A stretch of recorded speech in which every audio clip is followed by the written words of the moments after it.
I've been looking for a wise man, someone who knows the truth and understands why we're here and what we're supposed to do.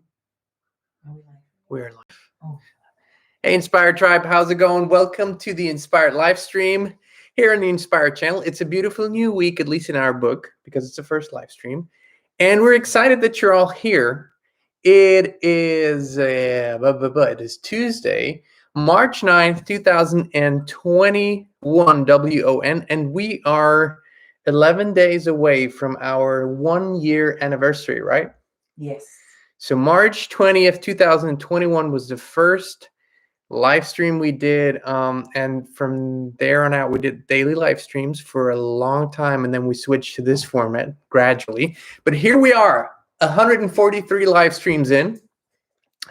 We're healthy, we're wealthy, we're whole, and we're free. We're a little more tan, right? And we're feeling good, so we're excited that you're all here. It's so good that you could make it today. Please hit the like button, and please let us know in the live chat where you are tuning in from. Just maybe your name, maybe the country, maybe even the city. Maybe you want to go crazy. Daughter duo here in the Inspired Tribe. Black Sky's the daughter, Marquetta's the mother. So good that you're here. Hey, Agnieszka. Agnieszka's tuning in from Scotland. Illy from Dallas. These are all founding members of the tribe. Let's see who else is tuning in. And we just wanted to thank you all. We're slowly catching up with all the emails that you've been sending over the past. We're not through yet.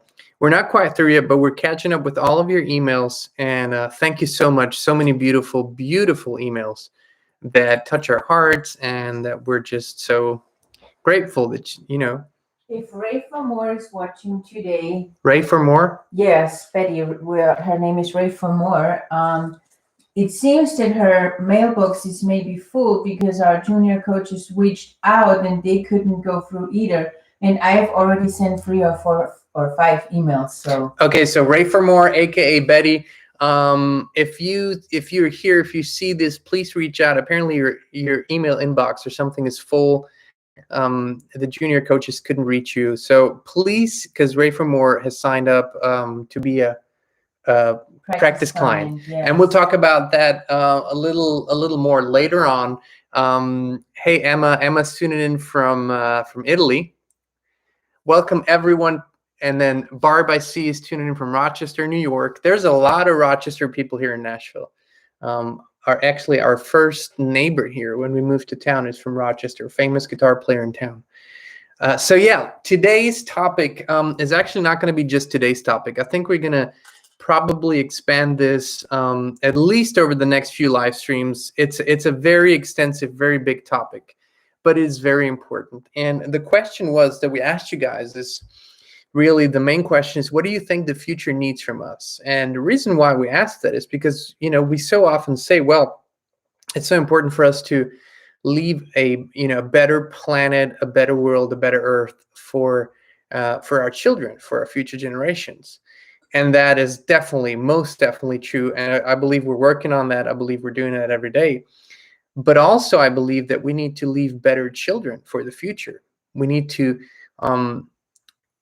bring up a new generation of people, and better is kind of a harsh word, but I believe that's really accurate for the future, because it won't help if we try to do our part and bring up a generation that won't care, or won't be sensitive, or won't be evolved enough. And so we believe that looking at our children, looking at the generation that is coming up now, and the generations that are coming, it is literally the most important work that we can do. And this is something that has been understood by many people in history, that what we do and how we apply ourselves to this planet, to the world, to our systems, we will have the benefit of that for our lifetime. And then that's a very short time span. But what we and how we educate our children, what we give them, how we equip them, what tools we give them, or how we even allow them to develop their own tools, it will not just shape the next generation, it will shape the trajectory of this planet and how it's moving forward. It will literally shape the future. And as I've said before, in the Western world, as much as we are innovative and we create new products all the time and we create new things all the time, we live for the next quarter. Economically speaking, because we're such a money-driven system, we live for the next quarter. We live for the profits of the next quarter. Whereas Eastern cultures look far into the future, and they understand that that the impact that we have now is only really going to be worthwhile if we impact the children of now and if we impact the children of tomorrow. And that is the greatest responsibility we have, I believe, on this planet. And so the families, parents, teachers, grandparents, aunts, uncles, everyone who communicates, works, lives, educates, brings up children is equally called to this task. And this is such a huge topic, and it actually begins way before a child is born.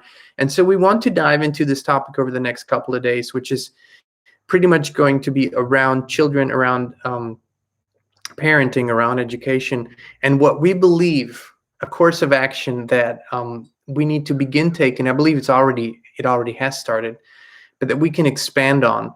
And what we have, it's important to look at what we have collectively, how we have failed our children, because we have, and how we collectively can move forward into a new and better understanding of this. And so, as always, and that's going to be also something over the next couple of days that we will, constantly encourage you guys to do, is read the Anastasia books, the Ringing Cedar books written by Vladimir Megre. We have a link in the comments. Literally the most life-changing, eye-opening, inspiring in a way that no book has ever before inspired me. And I'm a lifelong reader. I love to read, but nothing did it like the Ringing Cedar books, and we keep rereading them. And so we might start at one thing that is abundantly clear as we have expanded in our life journey, Kristin and I, as we have learned so much and remembered so much and are constantly expanding, we realize now that, given the chance, we would do things differently. And this is, maybe it borders on regret, and it's not really regret, but understanding that there is such a better way to bring up children, and a lot of the things that we did as parents are still important to us, but we would expand on those very, very much given the chance. And so we might not go chronologically about it. We might jump in the process a little back and forth, but let's begin with one thing, and maybe something that is very important for everyone to understand who has children or is even a teacher, is we have kind of failed our children by the kind of environment we bring them into. And what do I mean by that? It's our own emotional environment, and it's our physical environment on the outside. And we understand now that one thing that most parents haven't really done before they have children is figured out themselves and really healed their past wounds. And so a lot of times people will become educators or parents or will guide children that are still hurting themselves, and whether they want that or not, they bring that into the communication, into the relationship. So we come burdened. That's the number one thing I believe. Looking back now, that was the most important thing. Having children is to heal myself, so I'm not bringing this to the experience with my children. That's probably a very important thing that is not talked about, that no one tells you about. Everyone says, well, you got to be financially secure, and you got to have, you got to have insurance, and you got to have all those things, those worldly things. But what about the emotional environment? What does it mean when a child is in a mother's womb and the mother is troubled and she's hurting and she has trauma that's unhealed? What does that mean for the very first 9 months? And then, of course, later on, all of those things, but not just the mother, the father just as well, around, being in contact, being influential, not as influential in the first few years, but also influential. And so that's the first thing. That's the first thing that we observe, that when parents come to us, when they seek advice or when they want to heal their relationships with their children, it's really about healing the relationships with themselves first. So that's the number one thing that we would say is something that as a society, it needs to be something we not just talk about, but that we actually change and transform and understand the way we live causes quite a lot of trauma, and the way we have been living, and healing is important before we bring in a new innocent life into this world. And then the second thing is that we realized later on is, and even though we always lived in a natural environment, having land and space, we still bring our children into an artificial environment. And that is probably the number one thing that we would have changed, or looking back would have changed, if there is a woulda, coulda, shoulda. But looking forward, that we want to encourage so many parents, it is the main pillars of bringing up a child really do not harmonize at all with artificial environments. You cannot raise a child and nurture them in all ways doing this in the skyscraper of a big city. And this might sound like a judgment call, but it's just not possible, because it's not a natural environment, because there's almost no nature, no natural processes. These are all artificial processes that are happening. And you might be able to, of course, raise a child that will function within that artificial world quite efficiently, but that doesn't make it a real human full experience. And so many things remain undeveloped in such an environment. So we believe that a natural environment is literally the only way to really unleash all that potential that's within a child. And a lot of contact with plants, with animals, with being out in nature, and making this the most important part of a child's journey. Now, our children were very much used to that, being outside a lot and being in nature a lot. Very little screen time while they were growing up. But nonetheless, it is still the processes and everything. Think about it that way, that we bring every child we bring into this world, we bring not just into our lives, we bring it into a pre-existing schedule.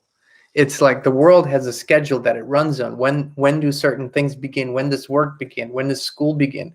When are all these things happening? And the biological clock of a child or of any human being doesn't really function on those times. It doesn't function on those terms. It doesn't harmonize with those things. We have to break ourselves, and we have to literally break our children to function within this system. But then they lose their humanity. They lose what really makes them this beautiful co-creator. And then they go through life, and then they do. Unique. And their uniqueness, because we have to make them the same. If they have to show up at kindergarten at 7:30, they show up at the same time. They have to wear similar things. They have to behave in similar ways. They have to say similar things. They have to learn the same things at the same time. And we are literally not bringing up children. We are helping to create new systemic biorobots that will function in this system and that will fulfill their purpose for this system, rather than the other way around. So we have unknowingly or unconsciously, we are producing more biorobots for the system. And so many of us have realized this on a subconscious level, conscious level, and we're kind of exiting, and we're healing, and we're exploring, and we're expanding. And we do this consciously, and we understand as adults that there's healing to do, there's scarring, there's all of these things. And then we do step into our role somewhat. But what would be the potential?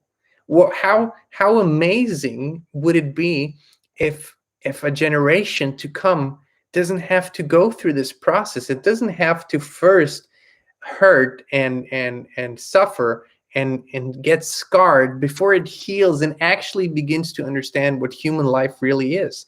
And these are harsh words when we say, but most of humanity lives on a bio-robotic base, because they never had the environment, they never had the opportunity or the wisdom around them to grow up as real, full creators and humans. and it does begin before birth, but we will get to that. Again, this is going to be extended over maybe 2-3 days. So when we look at just the process of pregnancy and birth, if you read in the Anastasia books, so much will come back to you, although you haven't heard it in this lifetime. But so much wisdom that is within you will come back to you. One thing that she speaks about a lot is the importance of a natural space of love, and it doesn't have to be 100 acres. Actually, what she says is pretty much for any given family to create a natural environment and to be fully self-sustainable. All it requires is what, 2 acres, 2.5 acres. There's in the metric system, it's 1 hectare, but that's a little. I think that's 2.5 acres. 2 acres, Yeah. So this natural environment is created by the parents before they bring a child into it. And so imagine if your child is being born into the space of love, the difference that it makes right there, when it's born there, when it's born in the space that the parents have created, not walls, not artificial structures, a natural space of love where the parents have planted the trees and they've planted the bushes and the vegetables and everything that is around it, and where there's a natural environment that welcomes the child. So we have acknowledged, for us as parents, that we have failed our children in that regard. We didn't understand it before. We didn't know it before. But we don't move forward with guilt. We move forward with the inspiration to inspire our children as they're going to be parents one day, and as they're going to be grandparents, and we're going to be grandparents and great-grandparents, to actually inspire the next generation enough that they create those changes. And that will shift the future in much bigger ways. It's much more than just policy. We look at as when we want to change the future, we look at politicians, and we look at the economy, and we look at policies, and we look at those things that matter, but they don't matter nearly as much as the family unit, as what parents will do, and how children will grow up, and what they will learn, and how they will access wisdom. And that's what we're looking to create here for the next generations to come.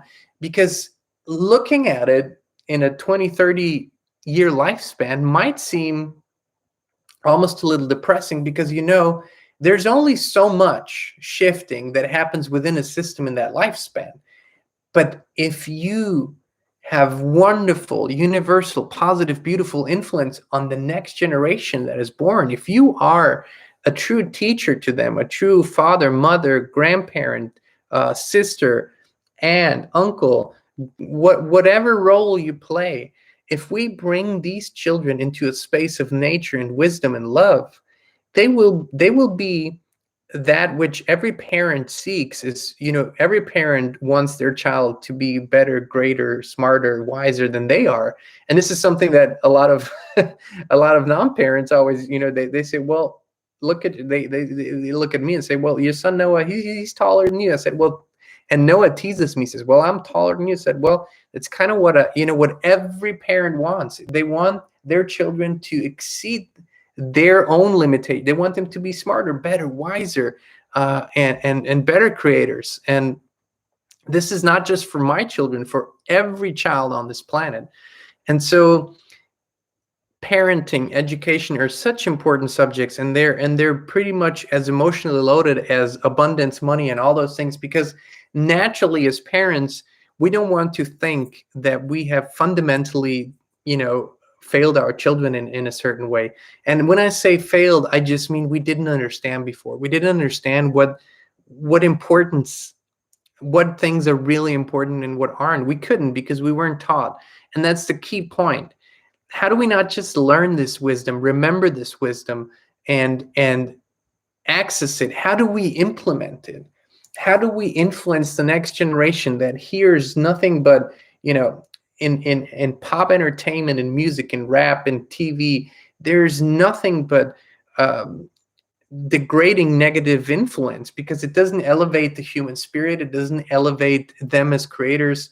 It makes them think that they're little, insignificant and small. Whereas children that grow up in a natural environment, they never forget that they are creators. They never forget that they are powerful. They never forget that they have unlimited potential. And so this is one pathway to inspire people across the planet to think about their own ways, to think about the ways of living and what it means. And really do this as a daydream. Walk through your own childhood maybe and see, what are the things that you really, really, really connect to? What are the experiences that you really remember? Because it's interesting. Our children, when they tell of their greatest memories, it is usually being at the ocean, or what happened, out on the farm with the animals. It's, how they spent their summers running around naked in our huge yard and picking fruit from the trees and stuff where they communicated with nature, where they learned without sitting somewhere, without holding a pencil and without looking at a screen, where they learn in a way that is natural to all of us. And that's why we point to these books, to the Anastasia books, to the Ringing Cedar books, because they are so powerful. And it's not like any other book where you just absorb information. It is like a wisdom that is inside of you is being awakened. And this is maybe especially encouraging for those of you who either have small children, or or will become parents, or will become grandparents, or are teachers, to really dive into this narrative, and to really understand what it requires of us, because it really requires. We believe that if we invent the next app, and if we bring in the next technological piece, that we will better our children's lives. But we have come to believe that the most perfect system has already been invented, and it's been in place, and it's been all around us all the time, and it is nature. It was invented by God, by source, by the universe. It's truly, it's a completely in itself, in a perfect system that really, if we don't disturb it too much, it functions in such amazing ways. And we can only understand this if we begin to experience a little bit, and then a little bit more of it, and a little bit more of it. And if you walk past the same trees because it's on your property, or if it's on your path as you walk, if you walk past the same stretch of nature for long enough, you will make observations. You will watch a tree change, and you will watch the animals grow. You will watch the leaves, and you will watch how nature interacts with each other, because you see it every day. Like, you see the changes in your children as they grow up. You see the changes in the people around you. When you observe something long enough, you actually begin to become a part of it. And so the emphasis is always on how, once we have done the work ourselves, and healed our past trauma, and unleashed the potential that we have, our main focus is always to inspire others, and especially to inspire those who will have children, or are having children, and the children themselves. And in what ways can we do it, and what is practical? Where and how can you start? What if you are, for example, now you're living in a city, or you're living somewhere in a more artificial area? What can you do? One of the things that we would encourage every parent to do, and this has been something that our children, they didn't really struggle with, but sometimes growing up, they didn't understand. We rarely, on a weekend, took them to some amusement park or some artificial entertainment structure. We usually went somewhere out in nature, whether that was, to a lake, to the ocean, hiking, to the woods. And we always encouraged their interaction with nature, and it came natural to them. But especially in our Western world, especially here in the United States, parents are they feel obligated to constantly provide entertainment for their children. And then they go out and they go to this, mega 100 million screen something world, or laser tag team world, and Disney World, and all those things that really just really disconnect us and the children from source and from our natural environments. So one thing that we would say is, and that's maybe easy to do, plan your weekends differently. Number one, it won't cost you nearly half as much to take your children to the woods and hiking and to a lake. And number two is, It connects families. It connects mothers and children, fathers and children. Number three, they will enjoy it very much once they're exposed to it a little more, because there's so much to observe, so much to experience. And it always surprises me how little children that grow up around cities know about nature, and how they, after a certain age, they lose their curiosity because it frightens them. When a squirrel, jumps around them, it almost frightens them. And children that have a lot of contact, a lot of touch with nature, they don't have that. But also, children learn so much faster. It's like when you are, when you put a fish out of water and you put it in a little canister of water, it will still survive, but it will not thrive. It will not swim. It will not jump. It will not do anything that a fish does. Even in an aquarium, fishes don't do that. So they can still survive, but they don't thrive there. But when you take a fish into the ocean, into a lake where it belongs, it thrives. It functions fully. It unleashes all of its potential. And as humans, we're no different. We can function. We can survive in artificial structures, but we will never thrive there in ways that we thrive when we are in touch with nature. We will never experience the wisdom that we experience when we are in nature. And so this is one thing that we as parents can do right now, is to, put our attention and focus on that, and really bring children into as natural environments as possible.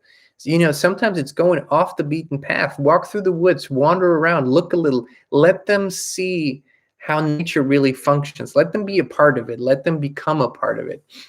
And then don't have to be entertained. No. All the time. We told our children very, very early on, we're not here to entertain you. That's not our job as parents.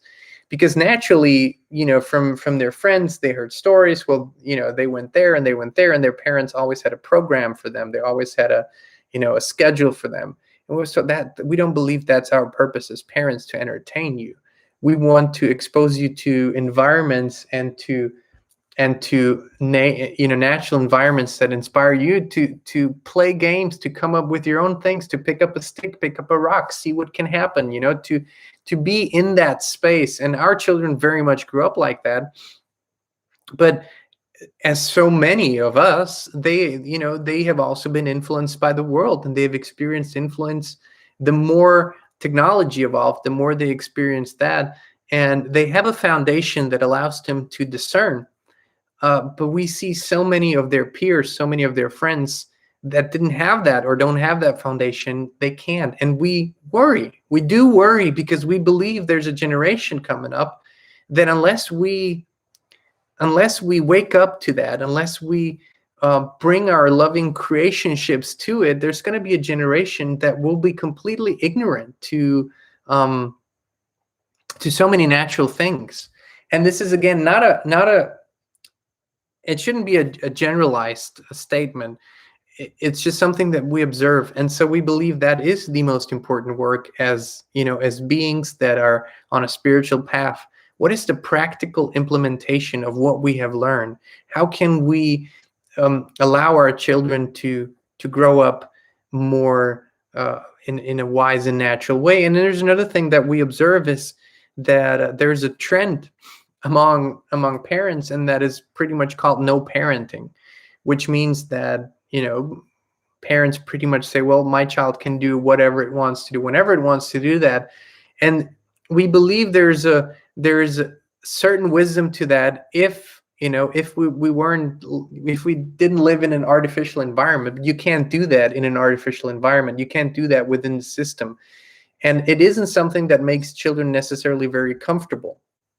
And why we say that is because we've literally gone through, our children have experienced everything from going to a public school to going to no school, being homeschooled, going to a private school. We explored and we tried and we saw and we observed a lot.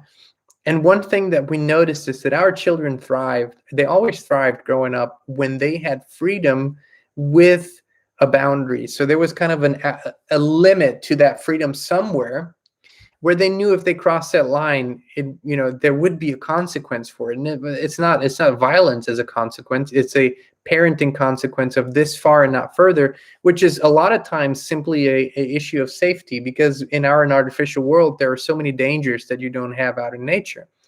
So we believe this concept of it's a fake freedom concept. It's a fake freedom, exactly. It's a fake freedom concept. Doesn't really work, and it doesn't have the effect that most parents think it has, because usually when children don't have those kind of outer limits, those boundaries, they become cranky, they become insecure, because see, in this environment that we have created for them, and again, that is kind of the big fail as the big fail as parents. In this environment, they cannot be fully self-responsible. If you read the Anastasia books, you will see that there is an environment where they can almost instantaneously, even as toddlers, move into a lot of self-responsibility, but not in this environment. We have created an environment that is full of dangers that that children don't understand, so they can't be fully responsible, and it frustrates them when we want them to be fully responsible as children. It doesn't allow them to actually explore their potential. So that's another thing that we have seen. However, I believe that if it's a real desire for parents to bring more freedom to children, if it's a real and honest, true desire, it actually, there's something deeper, and we actually believe that that is a sign that you really want your children to be in an environment where this is possible, where you create a space of love, where you have a beautiful, piece of land or property where they can actually explore more freely, where they can learn from nature, where they can have these experiences. So the kind of the piece that connects it all is nature for us, and is a natural environment, and that's something that we cannot recreate as humans. We just don't have that potential. People are playing with all these things. They want to put artificial suns in places, and they want to put artificial atmospheres in place, and we just cannot, because we don't have the full capabilities. We are co-creators, but not sole creators. So the single creators, we co-create with Source.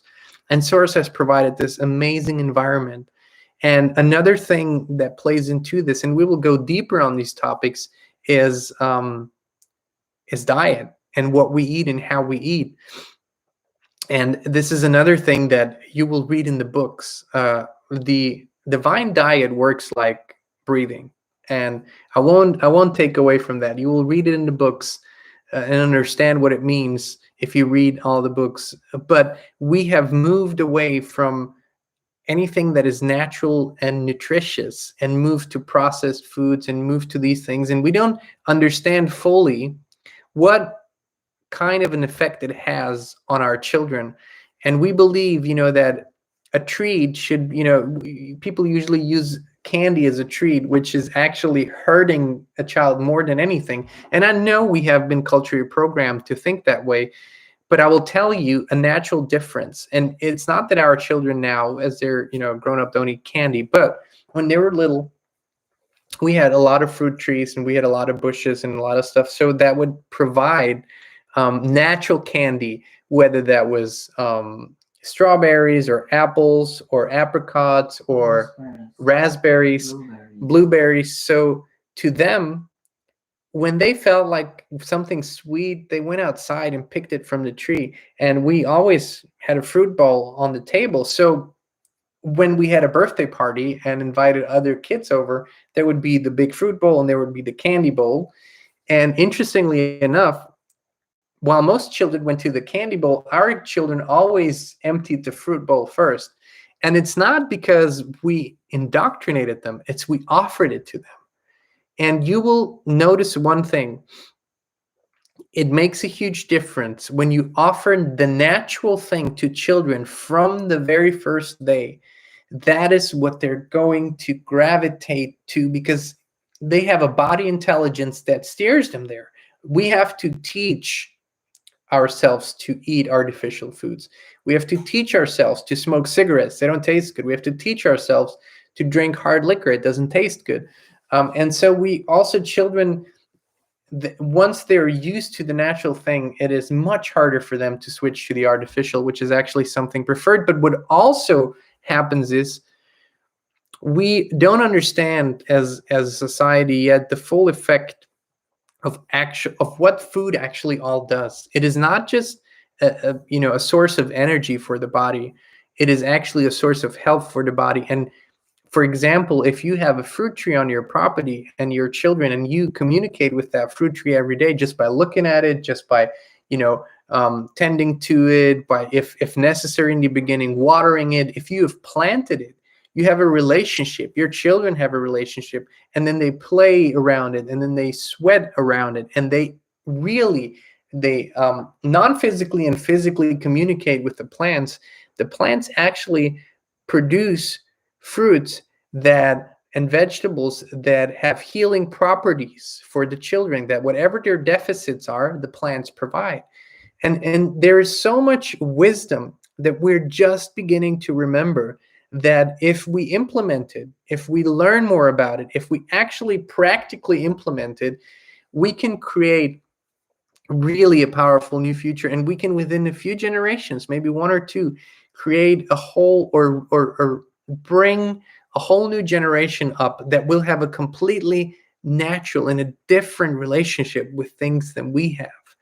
And a lot of times you will see that in this world, if you look at how children, let me see, if you put a fruit tree, if you bring a child into a backyard and you'll have 3 or 4 big fruit trees there, and you give them an iPhone, and you say, well, which is more valuable, the trees or the phone?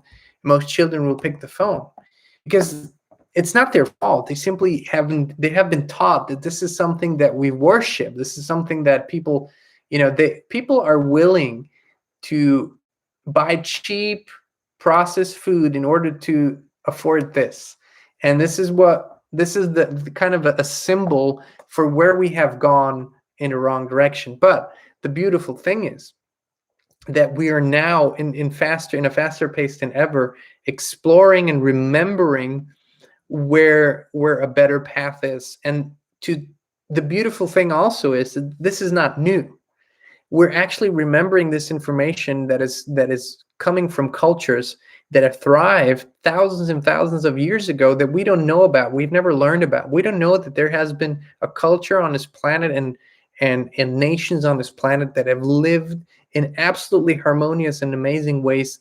And the wisdom is coming through now, and we can learn from them. And one of the most important things that we need to learn about is children, parenting.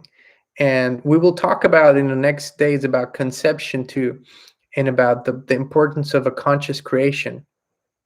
We will explore these topics, and we want to invite you to come back. We understand this is because it's a multifaceted aspect, and because it kind of isn't a hype subject, because it doesn't give you an instant dopamine rush. It's something that you will reflect on, and especially if you start reading the books, it will become such a huge part of your life. These books, what they do, they inspire so millions of people to really create a new life in practical ways, not just a new mindset, which is the first step, but in practical ways, what to do and how to do it and when to do it. And the eternal question of how to raise children the right way, we are learning, we're exploring, and we will bring this to the next generation. But one thing that we can tell you is, as the things that you can do today, the practical things that you can do today is remove as much artificial distraction from your children as possible. Yes, they will have withdrawal symptoms. If you cut down their screen time to very little, they will fuss, and there will be some, but it won't last long, especially if you replace it with something that is inspiring. If you go, and if maybe you have the opportunity to visit a farm or see horses, or do something that is so, we've never found children that we took to a farm or took out in a field and pasture to horses that weren't completely mesmerized by the beauty and inspired. And those are things that require an active mindset from you as a parent. We understand that we often have these conversations, and we tell our children today that a lot of the things that you do as a parent early on, they don't pay off right away. You don't see the effects. You see them way later in life in your children. And there's something to consistency, as we said before. When our children were little, tablets and iPhones weren't really a thing yet. But of course, there was TV. And when our children were very little, we literally threw out the TV. They didn't have, they would sometimes, if they were at the grandparents, they would have a little more screen time. But our children were used to playing amongst themselves and to inventing games and to going out in nature and climbing trees and walk through creeks and get dirty and get wet and find new bugs and see new birds and tell us all about it and be little pioneers and be on adventures every day. And there's something that a lot of these things you can start doing today. And there's something that I heard a couple weeks ago from someone, and it was part of a bigger story. But the point was that there were these parents that had, I don't know, 2 or 3 children, and they explained their philosophy to another parent, and they said, either you can bring up your children or the world can raise your children, but you really can't have it both ways. And it's something that made me think for a long time. How much influence do we give the world over our children, over their minds, over their bodies, over their decisions? And by the world, we mean every systemic institution, whether that's a kindergarten, whether that's preschool, school, whether that's extracurricular activities, whether that's entertainment, concerts, movies, TV, internet, social media. How much influence do we give? Because we can decide. We can decide. These are our children. We can decide. And they can't yet because they don't understand the consequences. We barely understand the consequences. They don't. So we can decide. And how much influence do we have? How many conscious choices do we make as to who is going to be in their field of influence? Who do we want them to spend time with? All those things, these are conscious questions that we need to begin answering consciously. For generations now, children have been brought up on autopilot for the vast majority, because parents become parents in a usually unconscious way, and then they raise their children just like their parents did or their neighbors do. It's just running through the same system because that's how it's done. And we believe the future needs us, and that's why this is the title. The future needs us to do it differently. The future needs us to remember who we really are and remember what environment, what thoughts, what influence is going to inspire our children to awaken to their true potential as little human co-creators. And that's the question we need to ask ourselves more and more and more. Is this a decision I'm making because it's comfortable? Is this a decision I'm making because it's easy right now? And will my future self and will my child's future self thank me for making this decision? Objectively speaking, or at least in a from a standpoint of normal society, Kristin and I have made many unpopular decisions as parents, and we've heard this from our families, we've heard this from friends, from schools, from teachers. We've heard it over and over that this is not normal. And we always took it as a compliment. When someone said, what you're doing is not normal, I said, well, then we're on to something, because we didn't want our children to become normal. And we always told them it shouldn't be a compliment, because normal has brought us here. Normal has brought the world to the place where we're at. So it has helped us to see what we don't want and see what we do want. But now we can make those choices. And we want just to encourage you, really, the number one thing is to really order the first book. And again, there's nothing in it for us. We're not associated with the author, with the publisher. This is how these books have sold millions and millions of copies. I don't know, 20, 30, 40, 50 million around the planet. They didn't have a marketing team. They didn't have affiliates that were cut in on the profits. It's word of mouth, because these books are so powerful. So begin that journey today. And then also begin with, maybe, as if you're a parent, if you're a teacher, if you're a grandparent, make one little change. and give the children that you're, your children or grandchildren or the children you're working with, give them some time to adjust to that change. But do something. Make a choice today, a decision that your future self and the future self of your child and the future planet will thank you for. We have to understand that if you want to look at it this way, the enemy, if you will, and the enemy I call the side of darkness that wants humans to be small and wants people to be mindless. The enemy has understood that if you influence the education system and the family system, you influence the future humans. So this is the most powerful tool that we have. So we can take this tool back and infuse it with love, infuse it with inspiration, infuse it with faith, infuse it with source, God, the universe, and make new decisions. And it is really our job to leave a better world to the children and to bring up better children for the future world. Both of these things go hand in hand. And so today was the first kind of insight into this world. We're going to dive into it deeper tomorrow. We believe it's an important subject that will, it's like little seeds that will start growing within you. Because you will notice things. The more you think about this, the more you walk with this, the more you read about it, you will soon come to an understanding that it isn't about which toy is better for your child's education. It isn't about which phone is better for your child's eyes. You will soon realize that none of this artificial stuff is essential or even beneficial for our children. Will they be in touch with this if they live within our society? Probably, yeah. It will be part of their lives, but it's not essential. It's not.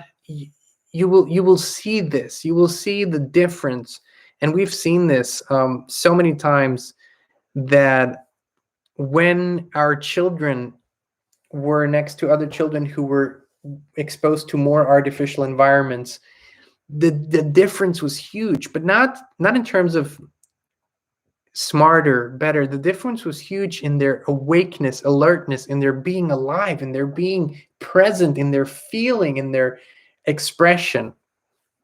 And these tools, they won't give that to our children.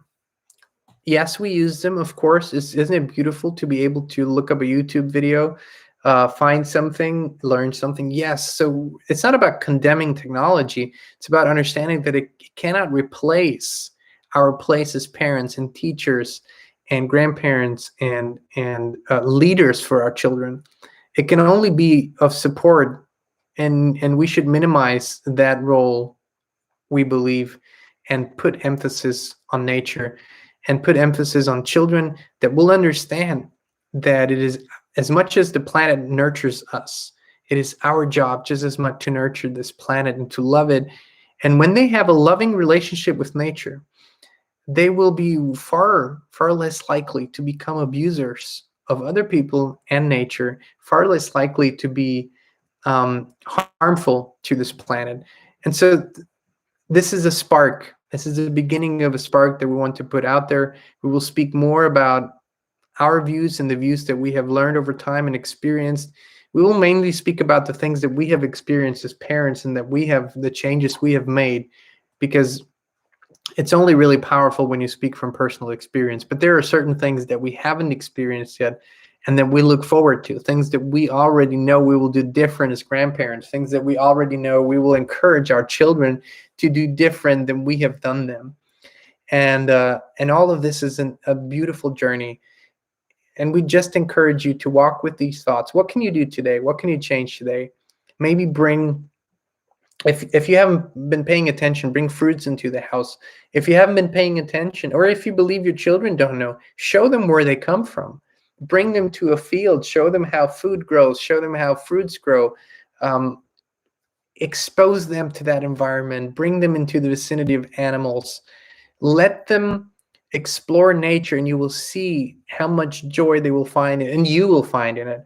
So yeah, this is the first installment of what the future needs from us. And we're going to be back tomorrow at 2 p.m. Central Standard right here. I want to thank you for exploring this topic with us. And once again, please look up in the description the Ringing Cedar books. Many of our Inspired Tribe members are already reading them. We can only encourage you. And these are books written by a Russian author. And we believe when you dive into the books and allow yourself to not be somehow politically influenced, because these are non-political books, they're wisdom books, and look at it from a wisdom standpoint, that you will just find yourself changing as you read them and being inspired to create great changes in your life. And that's what the future needs from us, for us and our children. So Tribe, thank you for being here with us. We'll be here again tomorrow, again 2 p.m. Central Standard. Meanwhile, if you need a springboard, if you feel like a process would help you today, just for your own well-being, look at that little link on the top of the live chat. It's the Inspired Freedom Launcher. It's something that Kristin and I have created for you, absolutely free. Just click the link and we'll send it to you, and do it today. Again, these things, all that we say in our courses, with our clients, with our tribe, with our members in the membership call that's happening tomorrow night, by the way. If you want to join, let us know. Send us an email. But everything we do, it's not just a mental exercise. It's not just theory. It's really about taking one step, but taking it at a time, but really implementing inspired practical change. Because there's information, there's a flood of information that never ceases to, increase. Books, videos, podcasts, it's all out there. Information is out there. The question is, what do you do with it? And information it stays information, it stays knowledge, it stays a mental exercise. But when you turn that information into an experience, when you make new choices, you turn information to wisdom. And that's the difference, because then it's experienced, and then you can discern and see what it does for you. So with all the things that we talked about today, it's a lot of information. You can begin turning it into wisdom by making a new choice. And that's what we always want to inspire you to do and encourage you to do. Make an inspired new choice. Tribe, we'll see you tomorrow, 2 p.m. right here. And meanwhile, have a blessed and wonderful and joyous and expansive and childlike rest of your day or rest of your night. We love you.